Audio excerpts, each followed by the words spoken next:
Assalamualaikum warahmatullahi wabarakatuh. Perkenalkan, nama saya Rafalisa Shofi dengan NIM 2017-20-21-27. Saya dari kelas 3 Perbankan Syariah Aceh. Di sini saya akan menjelaskan tentang regresi linear berganda. Yang pertama ada pengertian. Regresi linear berganda pada hakikatnya adalah regresi linear yang digunakan untuk mengestimasi hubungan antara dua atau lebih variabel independen dan satu variabel dependen. Dalam hal ini, pengujian analisis regresi utama digunakan untuk data tujuan yang berbeda secara konseptual. Yang kedua, ada tujuan. Tujuan dari regresi linear berganda ini untuk memodelkan hubungan linear antara variabel penjelas atau dependen dan variabel respon atau dependen. Cara menghitung regresi linear berganda. Y sama dengan A plus B1x1 plus B2x2 plus B3x3 titik Bn xn, di mana Y adalah variabel dependen atau terikat, x1, 2, 3, dan seterusnya adalah variabel bebas atau independen, A adalah nilai konstanta, B1, 2, 3, dan seterusnya adalah nilai koefisien regresi.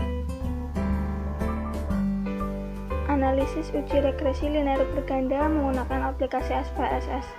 Langkah-langkah analisis uji regresi linear berganda. Yang pertama, buka aplikasi SPSS, kemudian masukkan data yang akan dianalisis. Di sini saya menggunakan penelitian yang berjudul pengaruh nilai tukar dolar dan yuan terhadap impor di Indonesia pada tahun 2013 sampai 2015. Dengan X1 itu dolar, X2 yuan, dan Y itu import atau rupiah. Yang selanjutnya, klik Analyze, Regression, kemudian Linear. Langkah selanjutnya, kemudian masukkan variabel Y atau rupiah ke kolom dependen dan masukkan variabel X1 atau dolar dan X2 atau yuan ke kolom independen. Setelah itu, klik OK. Menganalisis hasil uji regresi linear berganda. Yang pertama, hasil analisis uji R. Bisa dilihat tabel tersebut. Di sini saya menggunakan dua variabel, maka yang diambil itu R². Jika hanya satu variabel, yang diambil R. Dan jika lebih dari dua variabel, maka yang diambil R². Kesimpulannya, nilai R² sebesar 0,670 atau 67%, artinya besaran pengaruh dolar dan yuan terhadap import atau rupiah sebesar 67%. Sisanya sebesar 33% dipengaruhi faktor lain di luar penelitian. Yang kedua ada hasil analisis uji F. Bisa dilihat tabel tersebut.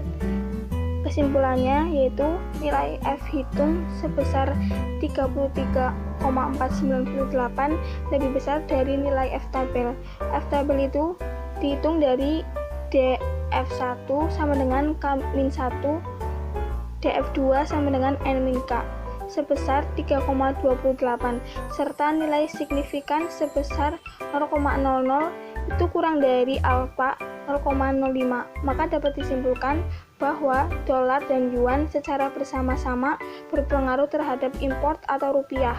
Dengan demikian, hipotesis pertama diterima. Yang ketiga, ada hasil analisis uji T. Kesimpulannya, nilai T hitung variabel X1 atau dolar sebesar min 7,987 lebih kecil dari nilai T tabel sebesar 0,682000 serta nilai signifikan sebesar 0,000 kurang dari alfa 0,05, artinya dolar secara parsial tidak berpengaruh terhadap import atau rupiah. Dengan demikian, hipotesis pertama ditolak. Kemudian, nilai T hitung variabel X2 atau yuan sebesar 2,734 lebih besar dari nilai T tabel sebesar 0,682000 serta nilai signifikan sebesar 0,010 kurang dari alfa 0,05, artinya yuan secara parsial berpengaruh terhadap impor atau rupiah. Dengan demikian, hipotesis kedua diterima. Sekian yang bisa saya sampaikan, kurang lebihnya mohon maaf. Billahi taufiq wal hidayah. Wassalamualaikum warahmatullahi wabarakatuh.